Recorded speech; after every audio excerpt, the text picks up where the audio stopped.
scenes of the making of the video Lullaby.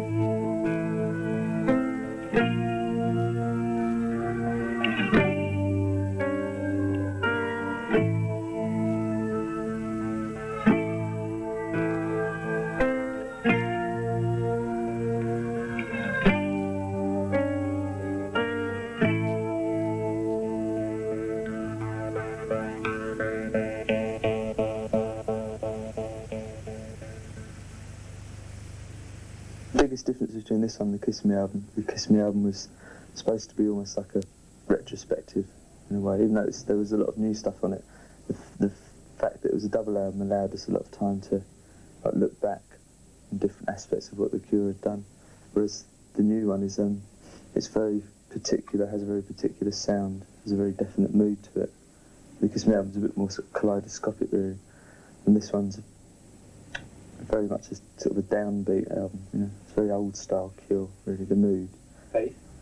It's around the sort of the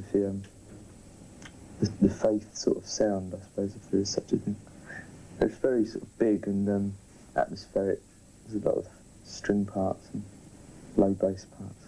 There was more of a mixture on Kiss Me, like there was sort of loads of different styles of songs. On this one it's more a theme running through it, if you like. So back to the sort of the Faith, or I mean, maybe not like. No, it's not a George Michael album. In a way, yeah. I mean, were you conscious of trying to make it different to other albums? Every Q album has been different. I mean, is that like something? It's not a conscious thing, is it? No, because if you start being conscious about it, then it becomes much too contrived, and you end up like. It's just the way that everybody's songs turned out. When we listened to them all, they all had that same kind of feel, so that's the way the album went. Who's writing on this one? Everybody. It's a sort of. How was it done? It was just all together and just sort of jammed it together, or were they sort of individual contributions? Everybody brought tapes along and just all listen to them and choose one. And the most depressing ones made it on the album. Yeah.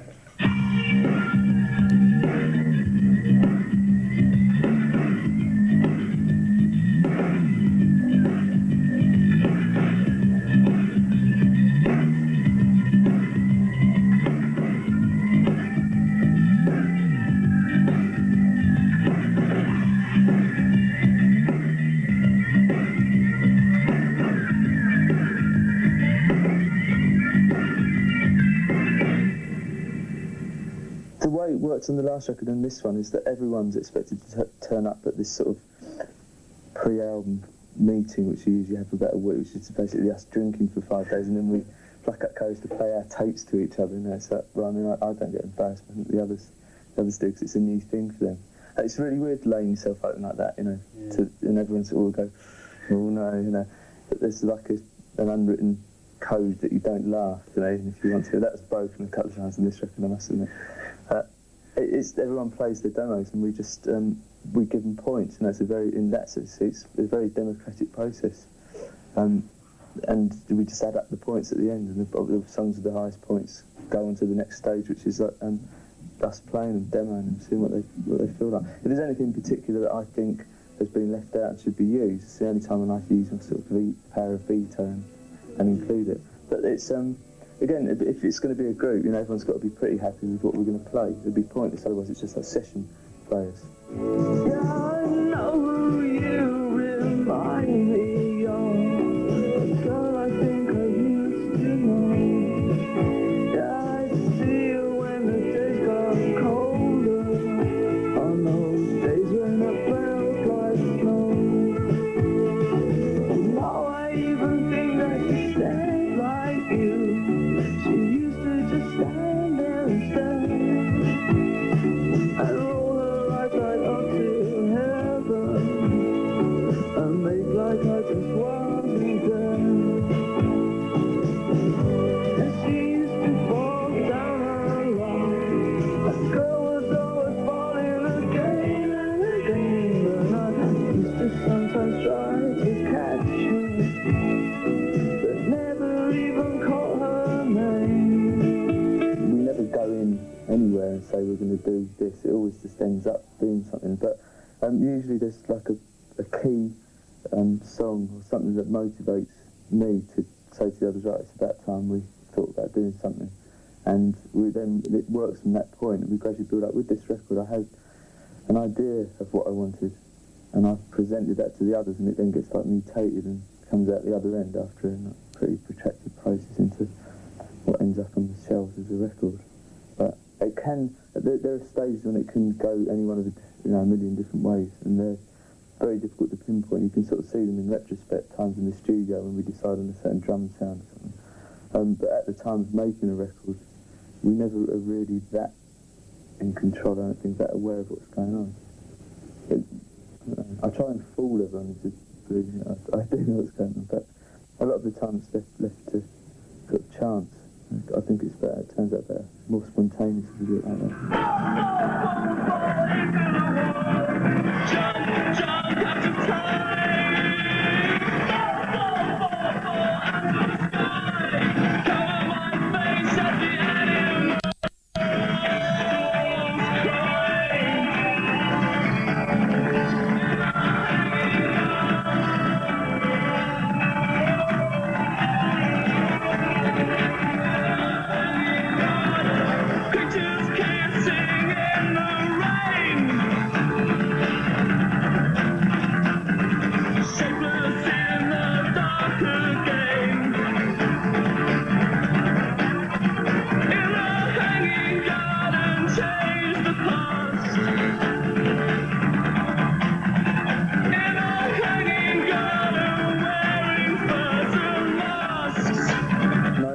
Knowing how I am, it's inevitable that we'd end up, whatever we do is going to take longer and longer. And it's not, as I used to think, I still complain and I'm horrified by groups that take months and months and months to make a record. I think it's a real waste. It's a waste of time. But when we actually are doing something, it's quite spontaneous and quite fast, but it is, like you say, it's the production process afterwards, which is, I'm always trying to get it to sound better than the one before. And also, as everything sort of escalates, what people expect has become a lot higher. Their level of sort of put people's level of awareness, I think, with what is on a record has gone up since we started. I mean, we used, like 17 Seconds took sort of 14 days from walking in the studio and walking out with the finished thing.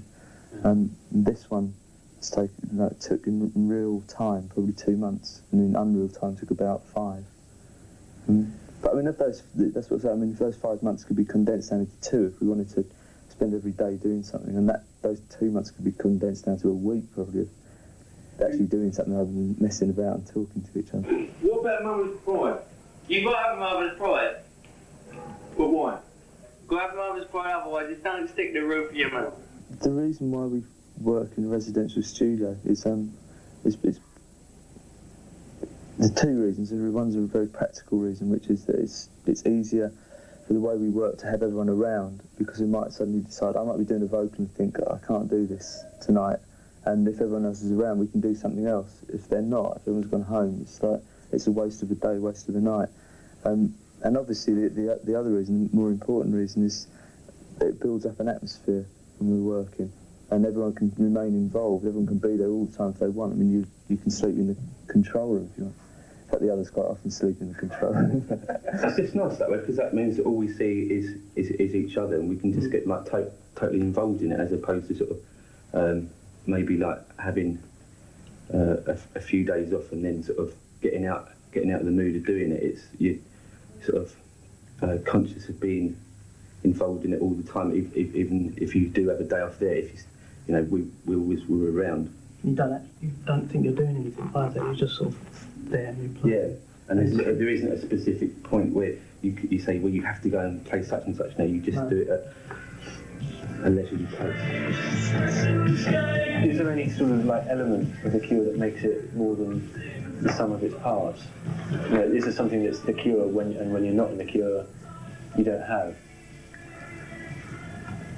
Robert, I suppose, really. Is he the sort of the catalyst? Yeah. Oh, definitely, yeah. Yeah. What's he like? How do you work with him in that way? Is he the boss? Yeah. Yeah, but I mean, saying that, Is he listening? Yeah. it sounds. It's saying "Is he the boss?" It sounds like in a horrible way, but it's not in that. Like someone's got to take a decision, you know. So we can't all say, well, let's do this, and someone else said, well, let's do that. You know, someone's got to take an executive decision on something, and it is Robert. And so, and we go along with that, and it works like that. Others were lazy and we like him doing all the work. The reason why it's a group is because I need other people around me.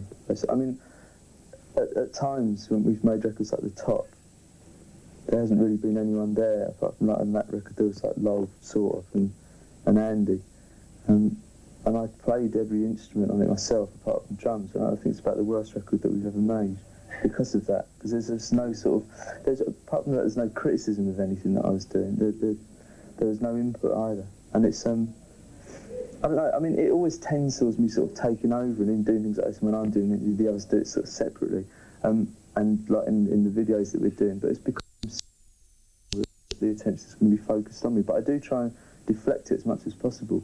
But the others encourage it because they're so lazy a lot of the time, and they find it really easy for me to do things. And I suppose it's in my nature not to delegate. So unless someone comes up to me and says, you know, I'll do this, I tend to take all the responsibility on myself. We'd just be like going off in like really weird directions if there wasn't someone there to say, well, we're going to go over here. You know, someone in a band has got to do that, and it's not being like careerist or anything like that.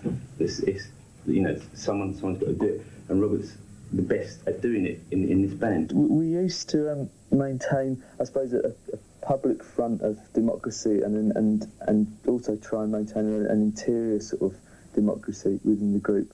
And it never really worked because there was always a lot of confusion about, and I would always constantly be having to remember that I couldn't take a decision on my own.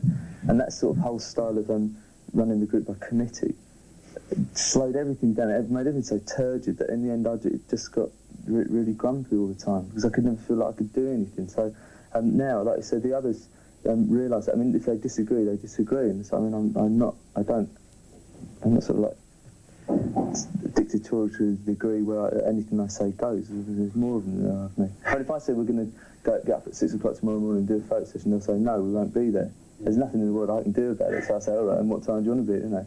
So it's more like that. But I suppose the decisions, like the final decisions on artwork or production, they leave up to me.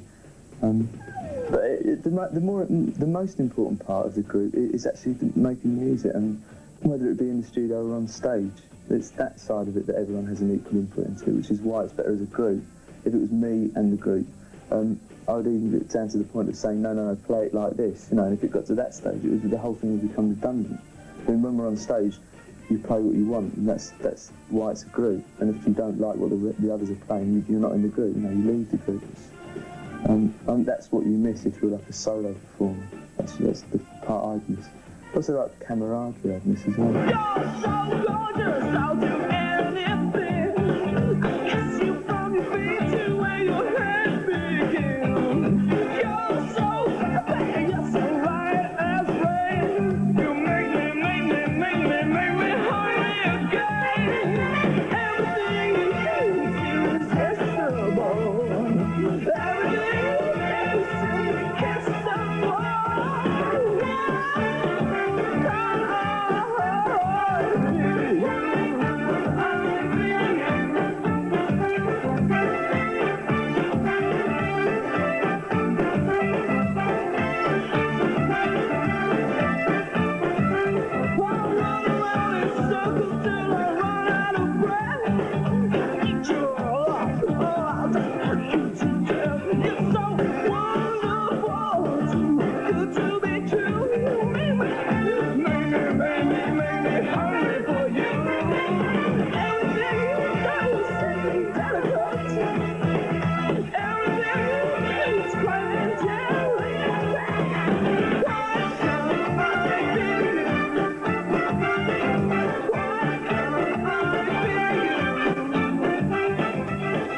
With this record, because of the advent of CD and being able to put at least an hour of music onto a CD. That was the one thing that we started working on this record with that in mind, that it would actually be an hour long. And we've never done that before. With the Kiss Me album, we thought it might be a double album if we want it to be. We didn't really have any strong feelings about it. But with this one, I definitely wanted like an hour to allow us to be able to do like 8 or 9 minute songs, which we've never been able to do before. It would have been great to have had CD format around the time of Faith, so we could have stretched things a lot more. So I envisaged a record which had a couple of quite long, strong, atmospheric pieces.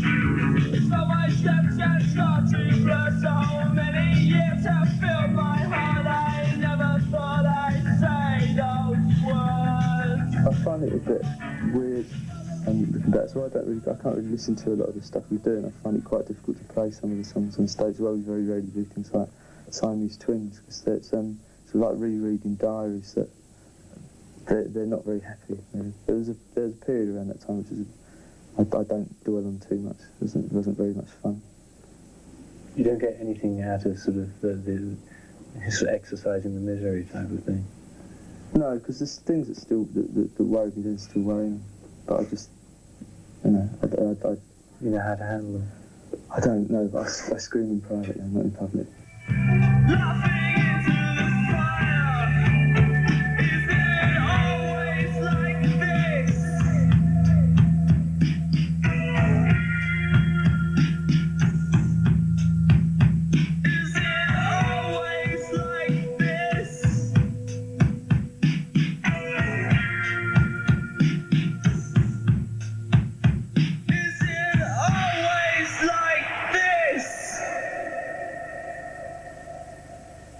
There was a very definite sense of, after we'd done the Three Imaginary Boys album, which was like incredibly lightweight, and I hated it as soon as we'd done it, that 17 Seconds, Faith and Pornography, to pull off like a project like that, which like spanned almost 3 years, and we were pretty morose anyway, but we were quite funny, but I realised that to pull it off we couldn't allow ourselves to be seen as doing it in a half-hearted way, and so we like threw ourselves into the whole I don't know, almost like a lifestyle, and it was like a vicious circle, and it reached the point after Pornography when I suddenly found that we weren't having any fun anymore, and it just seemed pointless, because we were only doing it by that point, we were only doing it for other people, and like Simon left the group, and the whole thing just fell apart, and I thought the only way to inject some life back into the idea of it was to do something so totally ludicrous that people would actually be shocked by it. There was nothing more we could do.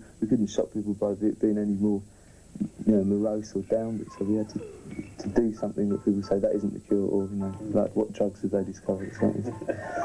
So that's where all that sort of pop stuff came from. But it was also when we started off as a pop band, but we didn't do it very well, and I just wanted to have a go at doing some proper pop songs. Love Cats particularly, I thought was that turned out really well. We move like cagey tigers, oh, we couldn't get closer than this. The way we walk, the way we talk, the way we stalk, the way we kiss. We slip through the streets while everyone sleeps, getting bigger and sleeker and wider and brighter. We fight and scrap and scream all night. Let's go and throw all the songs we know into the sea. You and me, all these years and no one heard. I'll show you in spring this virtuous thing we missed. Kiss, love cats. We missed love cats. With The Cure, you you've got to look at it like we've had like a very long ongoing relationship, because I've actually been working with Robert for about 8 years, which I think must be a record actually. It must be the longest monogamous relationship, and then that's true, between a video director or a filmmaker and a group, because I think videos only really began in about 79, right? And then I started working with Robert in 81, which is about 8 years ago, which is ridiculous really. So anyway, that's interesting. But so in other words, very much the way we talk in answering your question is like, he goes blah, blah, blah, I go blah, blah, and that's it. So that tends to be our sort of conversation, and it's really weird because with him, and particularly with him, like I'll hear a song and I really will understand it, and so we really do sort of work like that. So it's quite sort of simple these days. We just think along the same lines. I mean, it's much easier working with him.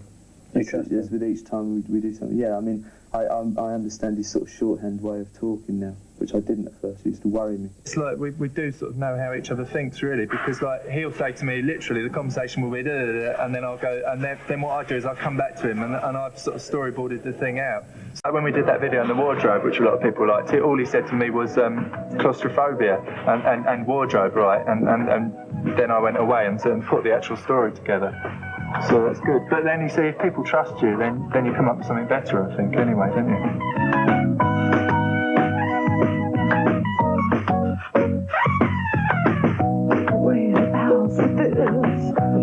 Myself so sick, so sleep today.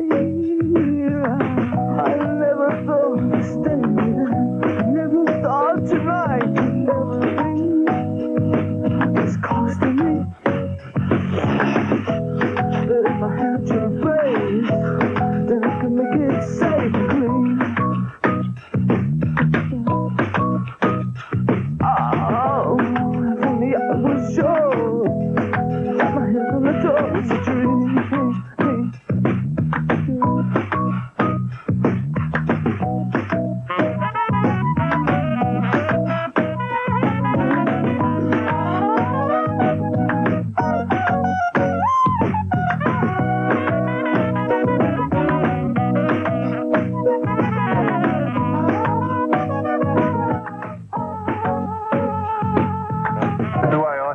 I'm not a babysitter, so I certainly don't get into that mentality of pandering to people's egos. But with someone like Robert, it's great, and all the rest of the Cure, because they'll do anything, sort of thing. They're not proud at all, so they'll do anything. So there's no problems at all, really. But I certainly won't ever get into babysitting people, because I'd be a very expensive babysitter, wouldn't I? You know. Basically, he tries to put us through as much hardship and pain as possible in his videos. You know, he tries to introduce an element of risk or danger into it, like this time there's a bird-eating spider that's going to be crawling all over Robert, you know. So it's either that or sort of dunking us in water or something. You know. He has his list of things, and it's really weird how they quite often coincide. Like we had very, very similar thoughts about this film, which is good. His are obviously more aimed at causing me extreme discomfort. I say a bed, and he goes, oh yeah, I agree with you, a bed, and then I arrive and it's a bed of nails. You know. My favourite Cure one actually would be In Between Days, which is different because most people like Close to Me, but I really like him In Between Days because it's sort of wild and catches a really great spirit, I think. Yesterday I got so scared I shivered like a child. Yesterday away from you, it froze me deep inside. Come back, don't walk away. Come back today. Come back, what can't you see? Come back to me. And I know I was wrong when I said it was true, that it couldn't be me, but me her in between. Without you.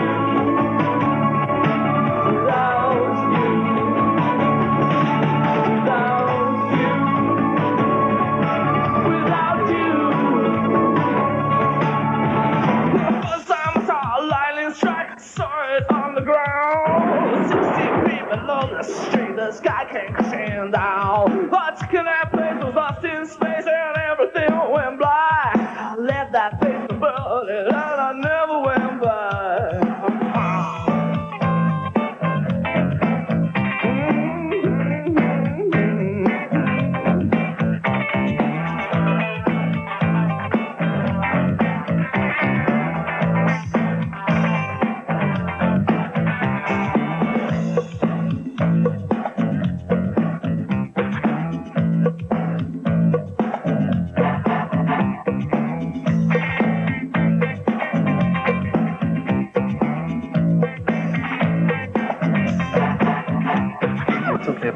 two sort of ultimate video bands in my mind, one of which would obviously be Talking Heads, I think, because they're like the American branch of it, and then you've got The Cure over here. Every video director in London wants to do The Cure, but I'm doing them. This one is like, is focused really down hard on what I'm doing, so he's much more worried about what I'm doing on camera than he would be like in Fascination Street. He's more worried about the overall mood, the lighting, the smoke, the wind. You know, it's that. You closet actor? I'm like, no, I really, really hate it. It's the worst part of being in the group, being in the videos. I squirm. This one's going to be literally right inside Robert's mouth. I like that, you know. How are you doing that? Well, I've got this thing called an endoscope, so I'm literally going to track the camera into Robert's mouth, so it should be fun. He doesn't know where it's been either. Can you strike legs? Spider-Man comes softly through the shadow of the evening sunset, stealing past the windows of the blissfully lit, looking for contagion of searching out fear in the gathering gloom, and suddenly over in the corner of the room. I genuinely feel that each time we go in the studio, it'll be the last record we make. I mean, if I didn't think that, they would never turn out right. Usually, if we're in the middle of doing something, I wish that this time next year I wasn't doing anything. If I'm not doing anything, I wish this time next year we were doing something. So a lot of it just depends on what time I got up that day.